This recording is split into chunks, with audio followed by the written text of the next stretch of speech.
कक्षा 10वीं अभ्यास शीट नंबर 18 के अंतर्गत आज हम व्याकरण भाग पर आधारित अभ्यास शीट का अभ्यास करेंगे। तो चलिए जल्दी से हम शुरू करते हैं। इस अभ्यास शीट में हम अपठित गद्यांशों का अभ्यास करेंगे, क्योंकि इस बार जो परीक्षा में हम देख रहे हैं यहाँ से हमसे जो है 4 अंकों से लेकर 5 अंकों के प्रश्न उत्तर पूछे जाने की संभावना है। तो हम उस दृष्टि से इसका जो है अभ्यास करेंगे। प्यारे बच्चों, आपने अपनी व्याकरण पुस्तक से जो अपठित गद्यांश का भाग है उससे खोलकर उसका अभ्यास करना है।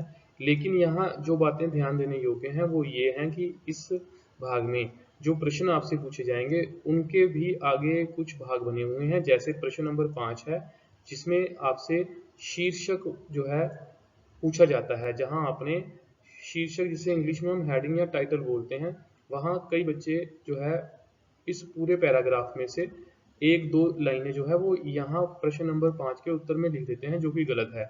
हेडिंग या शीर्षक या टाइटल एक, दो या अधिक से अधिक 3 शब्दों का हो सकता है। जिस तरह से आप देख रहे हैं कि दिए गए अपठित गद्यांश का जो शीर्षक बनता है वो प्रकृति का अमूल्य उपहार समय, मतलब इस अपठित गद्यांश में समय के महत्व के बारे में जो है चर्चा की गई है, वो जो है हमने इस हेडिंग या टाइटल या शीर्षक के अंतर्गत बताना होता है। तो प्यारे बच्चों, प्रश्न नंबर 5 जो है ये कॉमन होता है। इसमें अक्सर जो विद्यार्थी हैं बिना अभ्यास की गलती कर जाते हैं। और इसी तरह से जो प्रश्न नंबर 4 देख रहे हैं, 2 शब्द जो है इस अपठित गद्यांश से लिए जाते हैं और उनके अर्थ आपसे पूछे जाते हैं। साथ में जो है प्रश्न नंबर 3, 2 और 1 ये जो है ये सीधे ही आपसे इस अपठित गद्यांश से पूछ लिए जाते हैं। इसलिए आपने इस अपठित गद्यांश की अच्छे से जो है प्रैक्टिस करनी है। आपको ये क्लियर होना चाहिए कि अगर आपसे 4 प्रश्न पूछे जा रहे हैं तो उनमें से 2 प्रश्न जो है वो कॉमन है, जो कि प्रश्न नंबर 4 और 5, या प्रश्न नंबर अगर 4 आपको अपठित गद्यांश से आते हैं तो प्रश्न नंबर 3 और 4 जो है वो कॉमन होंगे, जिसमें प्रश्न जो आखिरी होगा वो शीर्षक से संबंधित होगा। उससे ऊपर वाला जो प्रश्न होगा वो 2 शब्दों के अर्थ आपसे पूछेगा। बाकी के जो बचते हुए प्रश्न है वो सीधे आपसे पूछे जाएंगे। उनके जवाब देते समय भी आप इस बात का ध्यान रखें कि आप एक लाइन से अधिक में जवाब देने की कोशिश ना करें। कई बच्चे जो है 3-4 लाइनें उठाकर आंसर में दे देते हैं, जो कि गलत है।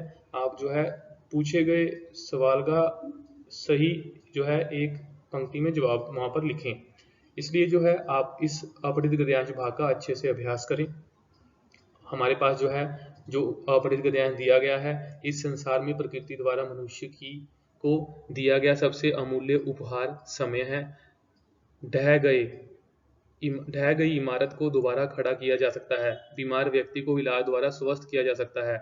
खोया हुआ धन दोबारा प्राप्त किया जा सकता है, किंतु एक बार बीता समय पुनः नहीं पाया जा सकता। जो समय के महत्व को पहचानता है वह उन्नति की सीढ़ियां चढ़ जाता है। जो समय का तिरस्कार करता है, हर काम में टालमटोल करता है, समय को बर्बाद करता है, समय भी उसे एक दिन बर्बाद कर देता है। समय पर किया गया हर काम सफलता में बदल जाता है, जबकि समय के बीत जाने पर बहुत कोशिशों के बावजूद भी कार्य को सिद्ध नहीं किया जा सकता। समय का सदुपयोग केवल कर्मठ व्यक्ति ही कर सकता है, लापरवाह, कमजोर और आलसी नहीं। आलस्य मनुष्य की बुद्धि और समय दोनों को का नाश करता है। समय के प्रति सावधान रहने वाला मनुष्य आलस्य से दूर भागता है तथा परिश्रम, लगन और सत्कर्म को गले लगाता है।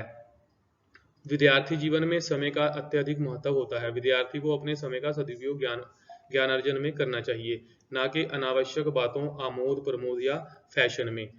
अब देखिए, इसमें से पहला प्रश्न है, प्रकृति द्वारा मनुष्य को दिया गया सबसे अमूल्य उपहार क्या है? समय है। समय के प्रति सावधान रहने वाला व्यक्ति किससे दूर हो जाता है? रहने वाला व्यक्ति आलस्य से दूर हो जाता है। विद्यार्थी के समय का सदुपयोग कैसे करना चाहिए?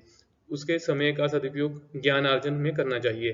कर्मठ का अर्थ होता है परिश्रम, तिरस्कार का होता है अपमान, और इसका जो शीर्षक है वो होगा प्रकृति का अमूल्य उपहार समय। तो प्यारे बच्चों, आप अपठित गद्यांश का अच्छे से अभ्यास करें और दी गई इस शीट का भी जो है इसे अच्छे से देखें। जो आपको जरूरी बातें बताई गई हैं उन्हें ध्यान में रखें और परीक्षा की दृष्टि से अपने आप को तैयार करें।